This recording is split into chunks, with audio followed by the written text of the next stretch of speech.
A restaurant table. Two parents quietly eating dinner while their 4-year-old sits frozen in front of an iPad. Tiny fingers swiping. Eyes locked to the screen, completely silent, completely still. And for a moment, it feels like magic. No tantrums, no boredom, no interruption, just peace. And honestly, after an exhausting day, who wouldn't want that?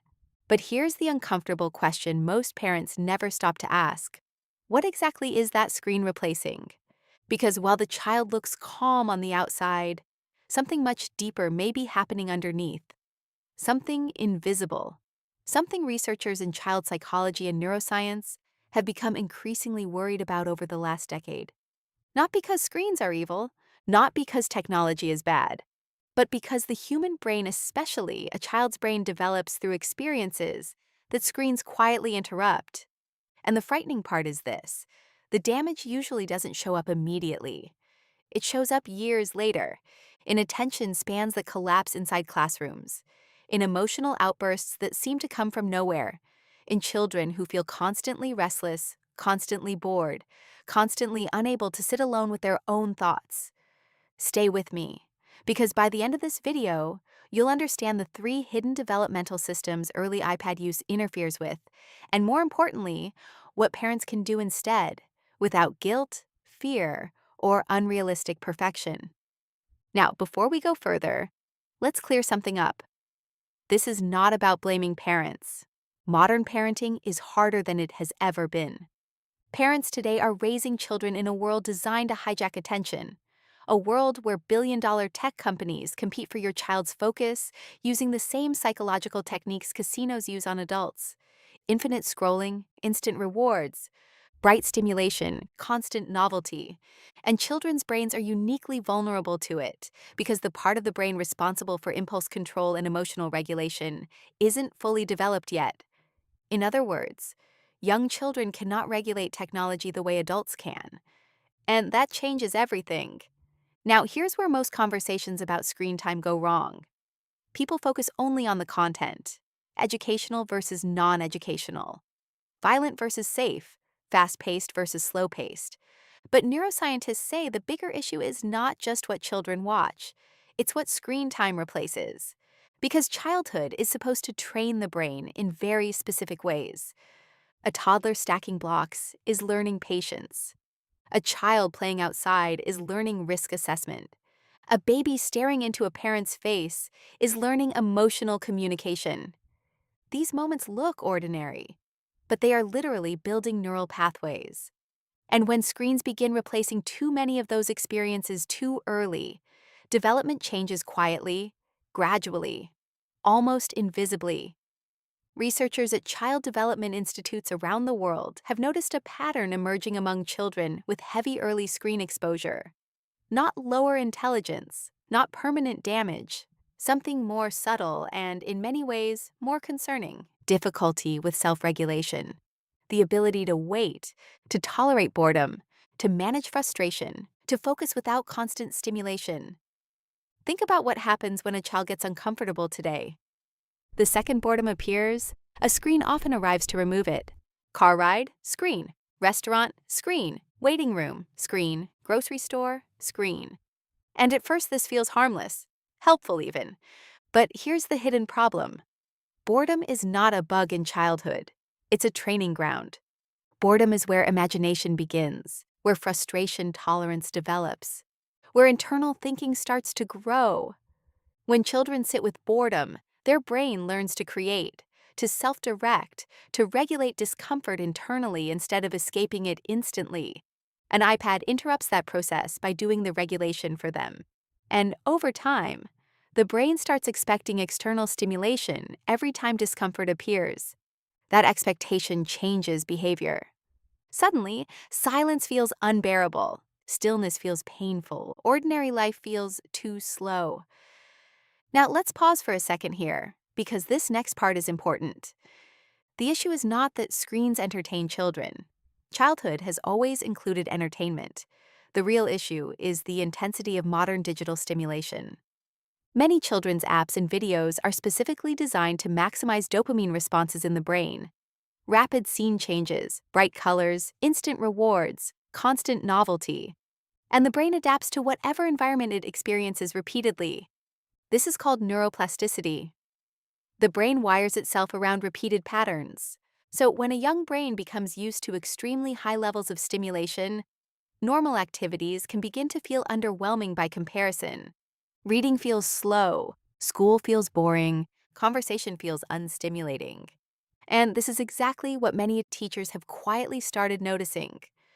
Children struggling, not because they aren't intelligent, but because real life cannot compete with the pace of digital stimulation their brains have adapted to. One kindergarten teacher described it this way: some children look physically present, but mentally they're always waiting for the next hit of stimulation. That sentence says everything. Now, here's where the conversation becomes even deeper. One of the most important things children develop in early life is something psychologists call joint attention. Joint attention is when a child and another human being focus on something together: a toy, a bird outside the window, a facial expression, a story. And this skill is foundational to language, empathy, emotional intelligence, and social development. Because human communication is incredibly complex. Children learn emotional meaning by watching faces, by hearing tone of voice, by making eye contact, by reading reactions. A screen cannot fully replicate that. Even educational content cannot replace the neurological richness of real human interaction. And this matters because the brain develops through relationships first, information second. Think about a baby trying to show a parent something exciting. They point, the parent reacts, the child studies the reaction, an emotional loop forms. That loop is building the social brain. But when screens dominate too much attention too early, those tiny human exchanges start decreasing.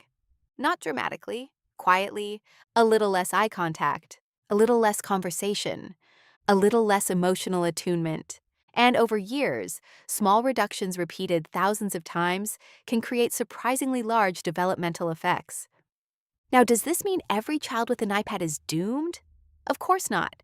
Human beings are incredibly adaptable. The internet often turns these conversations into extremes. Either technology is destroying children, or concerns about screens are exaggerated panic. Reality is more nuanced than that. Technology itself is not the enemy. The real question is balance. Because what children need most in early development has not changed in thousands of years. Movement, conversation, play, boredom, nature, eye contact, physical affection, unstructured exploration. These are not old-fashioned ideas. They are biological requirements for healthy development. And the more childhood shifts toward passive digital stimulation, the more intentionally parents have to protect those experiences. Now, here's something fascinating. In many of the world's healthiest child development cultures, young children are not constantly entertained. They participate in real life. They watch adults cook, they help clean, they wander outside, they sit through moments of waiting, they learn patience gradually. Modern technology changed childhood incredibly fast, but the human nervous system has not evolved nearly as quickly. And that mismatch is at the center of this entire conversation. Children's brains are ancient. Their digital environments are brand new. Now, let's talk about what parents can actually do, because fear without action helps nobody. The first thing is this: stop thinking only about screen limits. Start thinking about screen replacement. Instead of asking, how many hours is too much? Ask, what experiences is this screen replacing? That question changes everything. If screen time replaces outdoor play, sleep, conversation, reading, creativity, family interaction, then the developmental cost becomes much higher. But if technology exists alongside a rich real-world childhood, the effects are very different. Second, protect boredom. This sounds small, but it may be one of the most powerful things parents can do today. Do not rush to eliminate every uncomfortable moment. Children complaining "I'm bored" is not failure. It is often the beginning of imagination. Give the brain space to wander, space to invent, space to self-direct. At first, children resist this because stimulation has trained the brain to expect constant input. But slowly, something remarkable starts happening. They begin creating again. And finally, remember this. Children do not just imitate what we say, they imitate what we normalize. If every quiet moment in the home automatically turns into screen consumption, children absorb that pattern deeply. But if they see adults reading, talking, building, walking, sitting without stimulation, they absorb that too. Because childhood is ultimately an identity building process. Children become what their environment repeatedly teaches them is normal. And that may be the biggest hidden influence of all. The goal is not raising children who never use technology. That world no longer exists. The goal is raising children whose brains are strong enough to exist without constantly needing it. Children who can focus, who can tolerate stillness, who can regulate emotion, who can experience real life without needing permanent stimulation layered over it. Because one day, those skills will matter far more than how early they learn to swipe a screen. And perhaps the real question is not whether iPads are harming childhood. Perhaps the real question is this: what kind of nervous system are we building in the next generation? One that constantly escapes discomfort? Or one that knows how to move through it calmly, creatively, and fully awake to the real world around them? That choice is being shaped in thousands of tiny moments every single day. One screen, one interaction, one moment of attention at a time. If this video gave you something to think about, share it with another parent who may need to hear it. And if you want more videos on child psychology, emotional development, and the hidden forces shaping modern childhood, subscribe. There's a lot more coming. See you in the next one.